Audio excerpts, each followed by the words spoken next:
Hai, welcome back to my channel Antoni Zarsono. Nah teman-teman, di video kali ini kita akan membahas 3 cara gimana kamu bisa membentuk suatu bisnis yang sukses ke depannya. Jadi teman-teman, setelah aku berbisnis selama kurang lebih 9 tahun atau mungkin bisa dibilang 10-11 tahun yang lalu, sampai sekarang aku menemukan ada 3 pattern yang menurutku dari dulu sampai sekarang ini tuh sangat-sangat penting, dan kunci dari segala bisnis itu cuma 3 ini.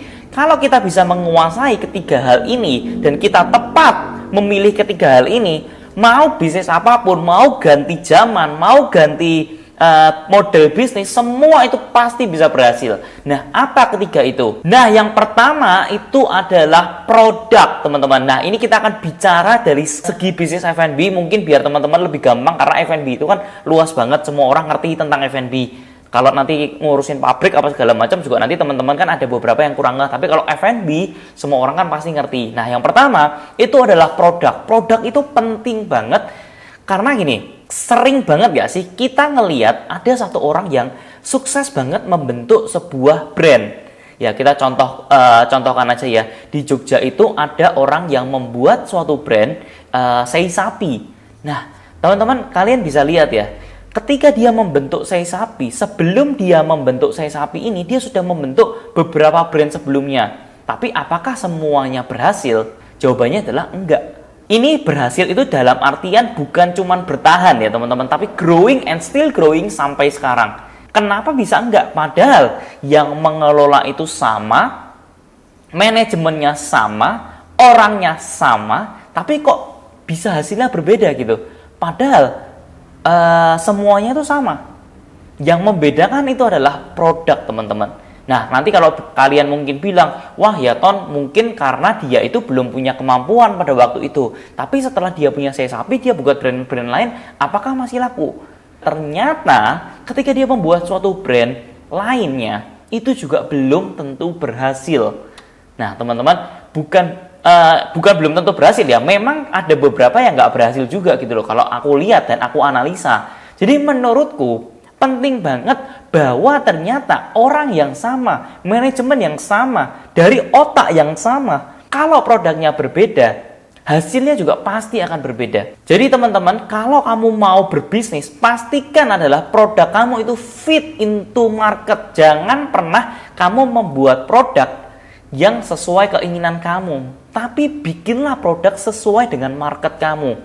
Nah, ini pun cerita nggak cuma di sei sapi. Ada cerita temanku yang punya coffee shop yang bahkan menang di Gojek Indonesia. Kamu tahu di Jogja ini ada satu pemainnya yang dia itu store-nya kecil tapi rame banget.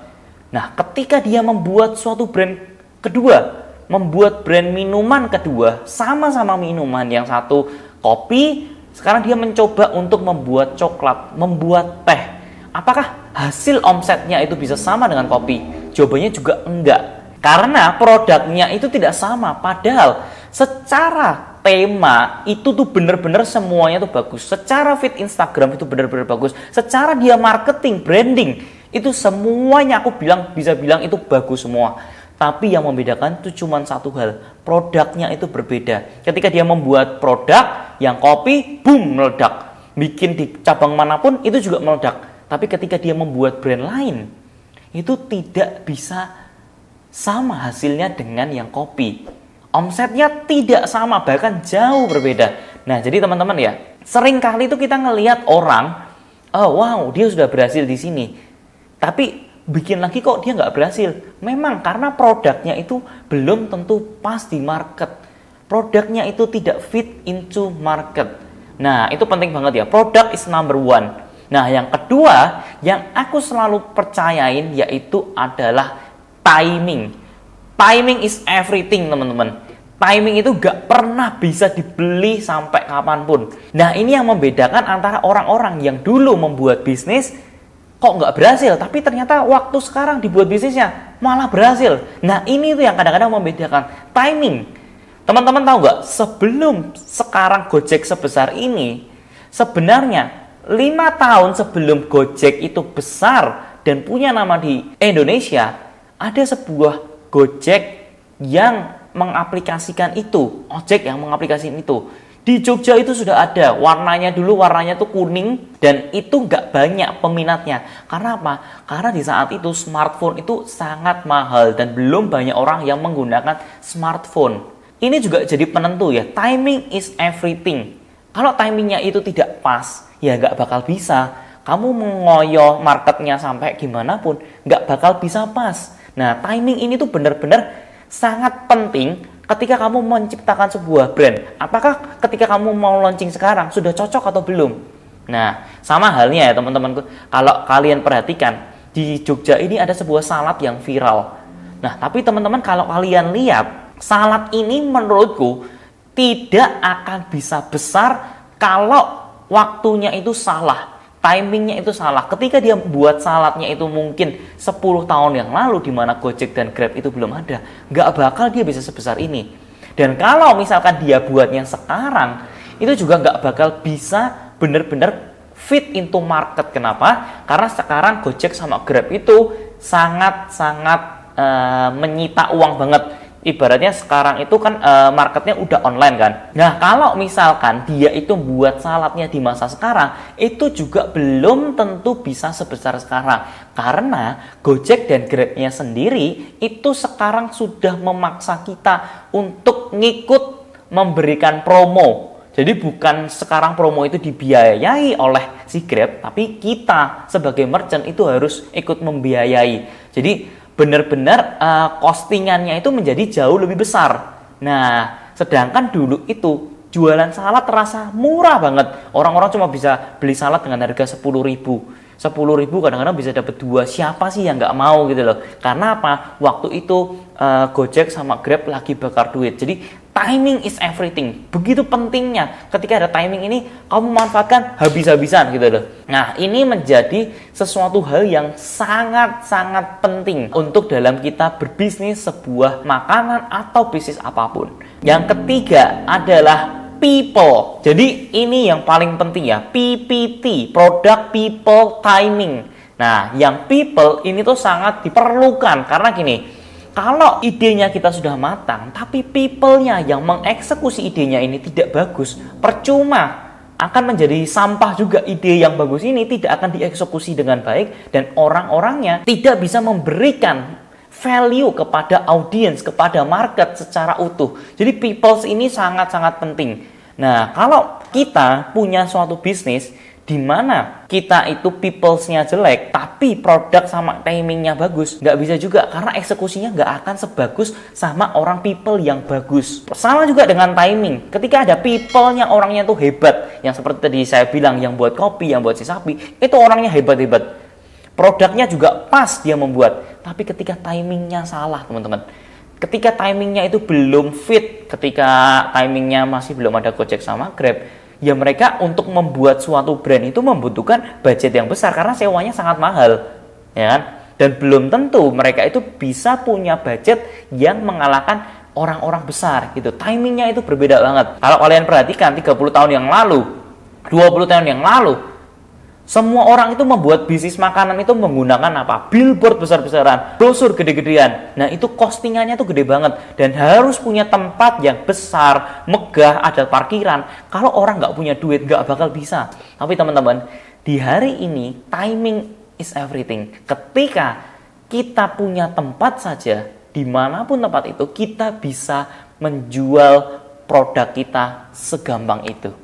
Nah, teman-teman perhatikan ya, ini perbedaannya. People, produk, dan timing ini semua harus menjadi kesatuan yang sangat utuh dan ketiga-tiganya harus dipunyai oleh semua pembisnis. Nah, teman-teman, yang menarik adalah kalau saya perhatikan di timing zaman sekarang, kita sebagai pemain F&B, saya sebagai salah satu orang yang pemain F&B, sangat membutuhkan tempat yang sangat murah. Karena apa? Market kita ini sudah market goes to online. Jadi tempat ini sekarang kita tidak perlu lagi namanya untuk harus masuk ke dalam sebuah mall. Kita tidak perlu lagi untuk masuk sebuah ruko yang which is itu sangat-sangat mahal. Kita bisa pakai rumah atau ruko yang di belakang dengan mengandalkan Gojek dan Grab. Nah, tapi masalahnya masih banyak banget orang-orang yang terkendala dengan pembayaran selama 1 tahun. Nah, teman-teman, saya punya solusinya banget untuk teman-teman yang bermain di bisnis F&B, di mana kalian itu pengen banget, ya kan?